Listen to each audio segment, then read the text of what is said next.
নমস্কার, সিনেমার্গির আরেকটা পর্বে আপনাদের স্বাগত। আজকে আমরা কথা বলবো 2024 সালে মুক্তিপ্রাপ্ত সৃজিত মুখার্জি পরিচালিত পদাতিক ছবিটি নিয়ে। পদাতিক কথাটার অর্থ হচ্ছে ফুট সোলজার, অর্থাৎ সৈন্যদের মধ্যে যাদের ঘোড়া থাকে না, যারা পায়ে হেঁটে যুদ্ধ করেন।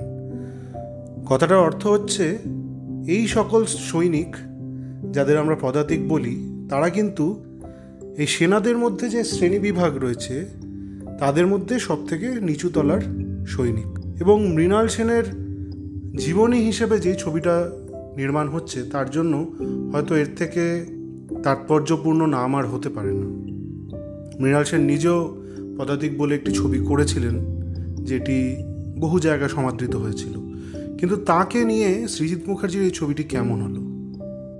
আমাদের চ্যানেলে আমরা বহুবার সৃজিত মুখার্জির বেশ কিছু কাজ নিয়ে আলোচনা করেছি, বলা ভালো বেশিরভাগ ক্ষেত্রে সমালোচনাই করেছি।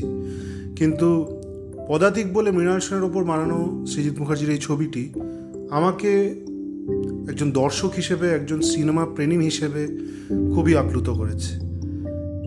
ছবিটা আঙ্গিকগত দিক থেকে মৃণাল সেনকে যথাযথ ট্রিবিউট অথবা শ্রদ্ধার্ঘ্য জ্ঞাপন করে। কারণ মৃণাল সেনের ছবির সাথে যারা পরিচিত, যারা মৃণাল সেনের ছবির যে ফর্ম সেটার সাথে পরিচিত, তারা জানবেন যে তার ছবিতে তিনি কত রকম ডিসরাপটিভ ফর্ম এলিমেন্ট ব্যবহার করতেন, যেমন জাম্প কাটস, যেমন ফ্রিজ ফ্রেম, যেমন non linear story telling, hand held camera, যেটা সেই সময় খুব একটা প্রচলিত ধারা ছিল না সিনেমা শ্যুট করার। এই সমস্ত জিনিস নিয়ে মৃণাল সেনের সিনেমা যেন বাংলা সিনেমার জগতে একেবারে অন্যরকম একটা জন্তু ছিল। সে জায়গায় দাঁড়িয়ে সৃজিত মুখার্জি তার উপর তৈরি করা সিনেমায় তারই ফর্মের বিভিন্ন ব্যবহার করে কিন্তু সিনেমা প্রেমীদের জন্য ছবিটিকে খুবই উপভোগ্য করে তুলেছেন। আমরা দেখতে পাই মৃণাল সেনের একটা দীর্ঘ ফিল্ম কেরিয়ার এবং জীবনের জার্নি তিনি তুলে ধরছেন তার এই ছবিটির মধ্যে দিয়ে। এবং সেখানে যে ক্রোনোলজিক্যালি তার জীবনের গল্পটুকুই শুধু বলা হচ্ছে তা নয়, তার পাশাপাশি তার আশেপাশে সেই সময় বাংলা ছবিতে যারা মহিরুহ হয়ে উঠেছিল, যেমন অবশ্যই সত্যজিৎ রায় বা ঋত্বিক ঘটক অথবা ঋষিকেশ মুখার্জি, কোথাও কোথাও সলিল চৌধুরীরও একটা পাসিং রেফারেন্স রয়েছে।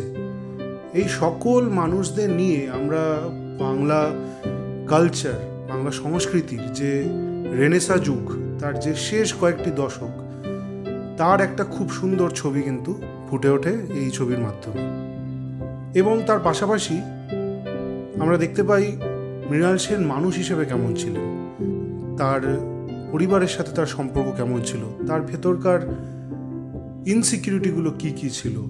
তার পাশাপাশি যখন সত্যজিৎ রায় বিশ্ব সিনেমায় আস্তে আস্তে এক জ্বলন্ত নক্ষত্র হয়ে উঠছেন, তখন তার ভেতরে কি চলছিল, এই যে টানাপোড়েন, যেটা সেই সময়ের রাজনৈতিক বাস্তবতার মধ্যেও ছিল এবং তার পাশাপাশি মৃণাল সেন ফিল্ম মেকার হিসেবে তার যে অস্তিত্ব তার মধ্যেও ছিল, এই প্রতিটা জিনিস কিন্তু ছবিতে সুন্দরভাবে ধরা পড়ে। এবং সৃজিত মুখার্জি তার স্বভাবসিদ্ধ ভঙ্গিতে ছবিটার মেজাজটা খুব বেশি গুরুগম্ভীর না করে সেটাকে হালকাই রাখার চেষ্টা করেছেন মোটের ওপর। কিন্তু যেখানে যেখানে কিছু আবেগপ্রবণ দৃশ্য রয়েছে সেখানে কিন্তু সেগুলোরও ভার আমরা খানিকটা অনুভব করতে পারি। আবহ সঙ্গীতের ব্যবহার এবং গানের ব্যবহার ছবিটার মধ্যে দিয়ে আমার ব্যক্তিগতভাবে ভালো লেগেছে। এবং তার পাশাপাশি সিনেমাটোগ্রাফি এবং লাইটিংয়ের কথা বলবো, যেটা বেশিরভাগ সময়ই সৃজিত মুখার্জির ছবিতে ভালো হয়।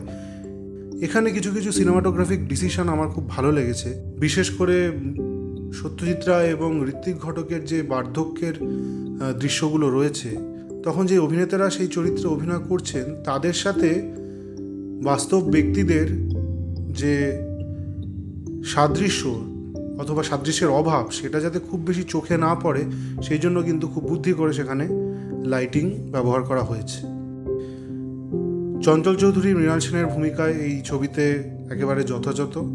এবং মৃণাল সেনের ছোটোবেলার ভূমিকায় কোরক সামন্তও কিন্তু তার অভিনয়ের একটি দক্ষ ছাপ ছেড়েছেন এই ছবিতে। কিন্তু তার পাশাপাশি আমার গীতা সেনের চরিত্রে মনামী ঘোষের অভিনয় খুবই ভালো লেগেছে। এবং যার কথা না বললেই নয়, সেই জিতু কামালের অভিনয় কিন্তু সত্যজিৎ রায়ের চরিত্রে আমার অপরাজিতর থেকে অনেক বেশি পরিণত মনে হয়েছে।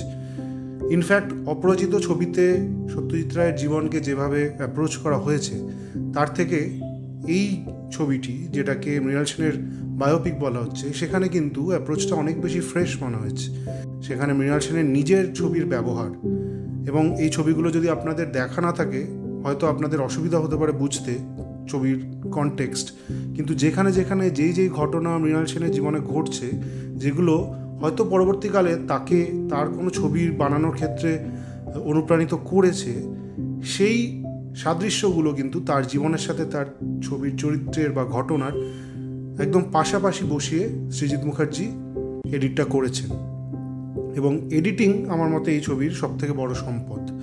সেখানে মৃণাল সেনের এডিটিংয়ের যে অভিনব টেকনিকগুলো, সেগুলোর তো ব্যবহার রয়েছে, তার পাশাপাশি রিয়েল এবং রিল, অর্থাৎ সিনেমায় আমরা যেটা দেখছি এবং বাস্তব, এই দুটোকে যেভাবে এডিটিংয়ের মাধ্যমে মাঝে মাঝেই মিশিয়ে দেওয়া হয়েছে, সেটাও খুব অনবদ্য লেগেছে।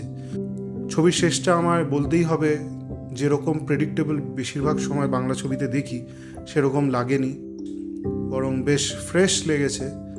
যেখানে অযাচিত মেলোড্রামা করা হয়নি, যেটা মৃণাল সেন নিজেই বলতেন যে তার খুব একটা মেলোড্রামা পছন্দ নয়, তো তাকে যথার্থ শ্রদ্ধার্ঘ্য জ্ঞাপন করা হয়েছে যে তার ছবির শেষটাকেও সেই রকম মেলোড্রামাটিক না করে, বরং তার বদলে একটি সুন্দর গান রয়েছে, যেটি অরিজিৎ সিং এবং সোনু নিগমের গলায় রেকর্ড হয়েছে, এবং গানটি সুর করেছেন সলিল চৌধুরী এবং তার গীতিকার ছিলেন শৈলেন্দ্র। তো গোটা সিনেমা জুড়ে মৃণাল সেনের যে জীবনের টানাপোড়েন ওঠানামা আমরা দেখতে পাই, এবং তার রাজনৈতিক মতাদর্শের পাশাপাশি তার ব্যক্তিগত জীবন এবং প্রফেশনাল রাইভালরি, এই সব কিছু মিলিয়ে যেই ভাবটা তৈরি হয় সিনেমার শেষে, সেটিকে কিন্তু যথাযথভাবে সমাপ্ত করা হয়েছে এই গানটির ভিজুয়ালের মাধ্যমে। পদাতিক সিনেমাটা হলে চলছে, এবং আমার মনে হয় যে সাম্প্রতিককালে যেই বাংলা সিনেমাগুলো বেরিয়েছে তার মধ্যে এটি অন্যতম সেরা একটি ছবি।